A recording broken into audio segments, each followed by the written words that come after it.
His family arrived in America with $250. $250. That was everything they had when they stepped off the plane from China and landed in the United States. His mother was a doctor back home. A fully licensed, trained doctor, but in America, she could not practice medicine. So she took a job washing dishes. Then she became a server at a Chinese restaurant. His father, a professor in China, spent his days studying for his doctorate while working as a waiter at night just to keep the family fed. And the boy, a 5-year-old kid who did not speak English, watched all of it. He watched his parents work themselves to the bone. He watched them rely on government assistance just to survive. He watched his family treat a trip to McDonald's as a luxury they could barely afford. That boy's name was Tony Su, and today he is the CEO of DoorDash, the largest food delivery company in the United States, worth over $90 billion. He did it from a Stanford classroom. He did it by making deliveries himself. And he did it because a single macaroon shop owner in Palo Alto showed him a problem that no one else in America was willing to solve. This is the story of how a dishwasher became a billionaire. Tony Su was born Suzan in the city of Nanjing, China in 1984. His parents were educated people. His mother, Julie Cao, was a licensed doctor. His father had a background in applied mathematics and aerospace engineering. In China, they had a life. They had careers. They had a future. But they wanted more. They wanted something that China could not give them: opportunity. Real, open, unlimited opportunity. The kind of opportunity that only one country in the world was known for offering. So in 1989, when Tony was just 4 or 5 years old, the family packed up everything they owned and immigrated to the United States. They landed in Champaign, Illinois. And they had $250 in the bank. Not $250,000. Not $25,000, $250. That was it. That was the total savings of a doctor and a professor, two of the most educated people you could find, starting over in a brand new country. The reality of immigrant life hit immediately. Tony's mother could not use her medical degree in America. The licensing requirements were completely different. Everything she had spent years training for, gone overnight. So she did what she had to do. She took whatever job would pay. She worked as a server at a Chinese restaurant. She cleaned, she cooked. She did everything. His father was pursuing his doctorate at the University of Illinois, studying applied mathematics and aerospace engineering, but a doctorate takes years.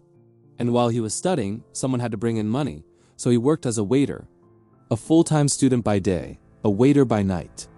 Juggling both, pushing through, never stopping. Tony watched all of this, every single day.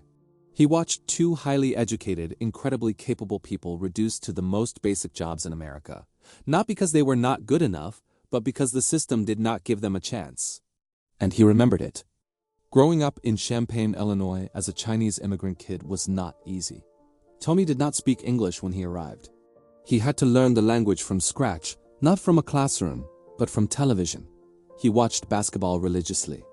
The Golden State Warriors became his team not just because he loved the sport, but because it was one of the fastest ways he could pick up English. School was another world entirely. He was the outsider, the kid who looked different, the kid who spoke differently, the kid whose family ate different food and lived a different life from everyone around him. He was bullied. Kids made fun of him for being Chinese. They could not pronounce his name Suzan, and it became another thing that set him apart. So he did something that showed, even at that age, how sharp his mind was. He changed his name. He picked the name Tony, inspired by Tony Danza's character Tony Maselli on the TV show Who's the Boss?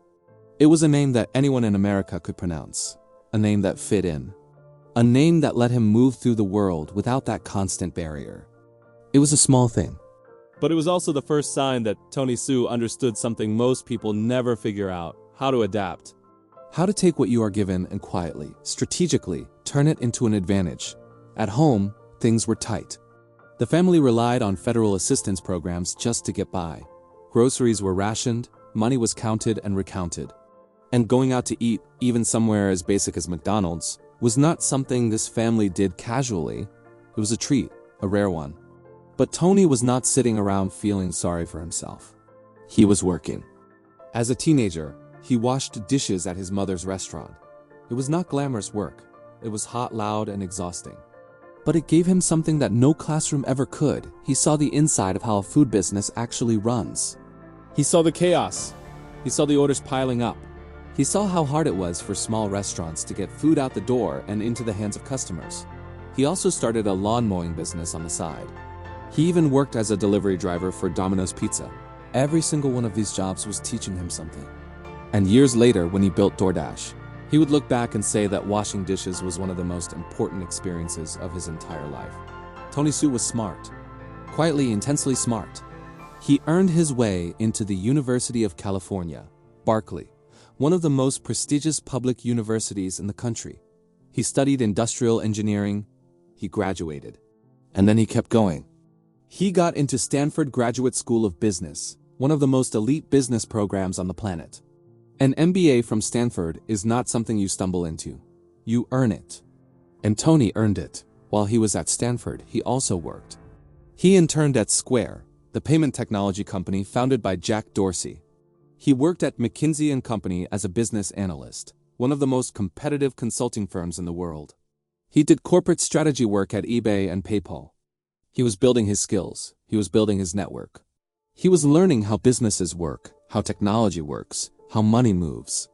But none of it was the moment that changed everything. That moment came in a classroom at Stanford. In the fall of 2012, at Stanford, there was a class called Startup Garage. It was a joint program between the engineering school and the business school. The idea was simple. Students would go out into the real world, talk to local business owners, and find problems that needed solving. Tony Hsu was in that class. So were his classmates, Andy Fang, Stanley Tan, and Evan Moore. The assignment was straightforward: interview local merchants. Find out what their biggest challenges were. Listen to them. So they did. They talked to restaurant owners, shop owners, small business owners all over Palo Alto. And one by one, a pattern started to emerge. These business owners were struggling, not because their food was bad or their products were not good. They were struggling because they could not get their products to customers fast enough. Delivery was broken. But the real moment, the moment that Tony Hsu would later call the light bulb moment, came when the group sat down with a woman named Chloe. Chloe owned a macaroon shop in Palo Alto, a small, beautiful little shop that made incredible pastries. And when the students sat down with her, Chloe did something that stopped them cold.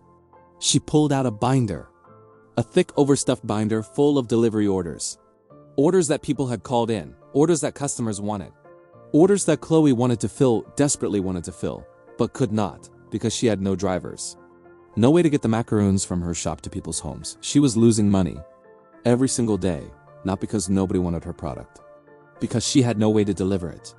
Tony looked at that binder and saw something bigger than a macaroon shop. He saw an entire industry. Thousands of small restaurants and shops across America, all with the same problem. Food that people wanted, but no one to bring it to them. In 2013, delivery was not a new concept. But outside of pizza chains and a few cities like New York, almost no one in America offered it. The technology existed, the demand existed, but nobody had built the bridge, until now. Tony Hsu and his 3 co-founders launched their delivery service in Palo Alto, California, in 2013. They called it PaloAltoDelivery.com, and from day one they did everything themselves. They were the drivers. They were the salespeople. They were the customer service team. They were the marketing team. They were everything. Tony would finish a class at Stanford in the afternoon and then get in his car and start making deliveries. He and his co-founders ran around Palo Alto delivering food from local restaurants to people's homes, one order at a time in their own cars, with no guarantee that any of it would turn into anything. But it did. People loved it. Restaurants loved it. The demand was real. In June 2013, the team incorporated the company as DoorDash. And they got their first seed funding, $120,000 from Combinator, one of the most respected startup accelerators in the world. That $120,000 was not a fortune, but it was validation. It meant that some of the smartest investors in Silicon Valley looked at what Tony and his team were building and said, "This is real." DoorDash started expanding, city by city, restaurant by restaurant, order by order. The early days were brutal. The hours were insane. The problems were constant. But Tony had grown up watching his parents work double shifts and triple shifts. He had washed dishes in a kitchen where the heat never stopped and the orders never stopped. He knew what hard work looked like, and he was not afraid of it. Tony made a decision early on that would define how DoorDash operated. He would not just sit in an office and manage. He would be in the trenches with everyone else. He would understand every single part of the business, the restaurants, the drivers, the customers, the technology, from the inside out. And he kept that promise. Even today, as CEO of a $90 billion company, Tony Xu still makes deliveries himself, every year, because he has never forgotten what it felt like to be the guy knocking on the restaurant door, asking for a chance. By the mid-2010s, the food delivery war in America had begun. Uber Eats launched. Grubhub was the established king. The big players had deep pockets, massive marketing budgets, and brand recognition that DoorDash simply did not have. Everyone counted DoorDash out. But Tony Xu did not play by their rules. Instead of throwing money at advertising, DoorDash focused on something the bigger companies kept overlooking, the restaurants themselves. Tony understood from his years of working in food service that the restaurant was the heart of the business. If the restaurants were happy, if they felt supported, if DoorDash actually made their lives easier, the customers would follow. So DoorDash built tools that helped small restaurants manage their orders. They partnered with local businesses that the bigger platforms ignored. They went into markets that Uber Eats and Grubhub had not yet touched, smaller cities, suburban areas, places where nobody else was paying attention, and it worked. In 2018, DoorDash surpassed Uber Eats for the first time. The media called them the dark horse. Nobody had seen it coming. In 2019, DoorDash overtook Grubhub, the company that had dominated the food delivery industry for years. Just like that, a company that started as a Stanford class project, built by a former dishwasher and 3 college friends, became the #1 food delivery platform in America. On December 9, 2020, DoorDash went public. The IPO was priced at $102 per share. By the end of the first day of trading, the stock closed at $189.51. That is an 86% jump in a single day. DoorDash was valued at approximately $72 billion. And Tony Xu, the boy who arrived in America with $250, the kid who washed dishes, the teenager who mowed lawns and delivered pizzas for Domino's, became a billionaire. He was 36 years old. The pandemic had played a massive role in accelerating DoorDash's growth. When the world locked down and people could not leave their homes, food delivery went from a convenience to a necessity. DoorDash's revenue grew 226% in the first 9 months of 2020 alone. But the pandemic did not create DoorDash. It accelerated something that was already working. The foundation was built years before in a Palo Alto classroom in a macaroon shop, in a kitchen where a young Chinese immigrant was washing dishes and quietly paying attention to everything around him. Today, DoorDash is worth over $90 billion. The company generates more than $12 billion in annual revenue. It operates in all 50 states and over 4,000 cities across the United States. It has expanded internationally into Canada, Australia, and Europe, after acquiring Wolt, a major European delivery platform. DoorDash now controls more than half of the entire food delivery market in America. Tony Xu has not forgotten where he came from. In 2021, he and his wife Patty signed the Giving Pledge, the commitment made by billionaires like Bill Gates and Warren Buffett to give away more than half of their wealth during their lifetime. Their philanthropy focuses on education, immigrant communities, and the Asian American and Pacific Islander community. Tony sits on the board of the Silicon Valley Chinese Association Foundation. He joined the board of Meta, the company that owns Facebook and Instagram, in 2022. He was named to Fortune's 40 Under 40 list and has appeared as a guest shark on Shark Tank. But none of those titles define who Tony Xu is. What defines him is this: he built a company that does exactly what he saw was broken when he was a kid washing dishes in his mother's restaurant. He connected small businesses with customers. He gave restaurants a way to reach people. He built something that helps the little guy survive. His family came to America with $250. His mother could not use her medical degree. His father worked as a waiter while earning his doctorate. They relied on government assistance. They could barely afford to eat out. And their son turned all of that pain into a $90 billion company that now feeds millions of people every single day. Tony Xu did not just live the American dream.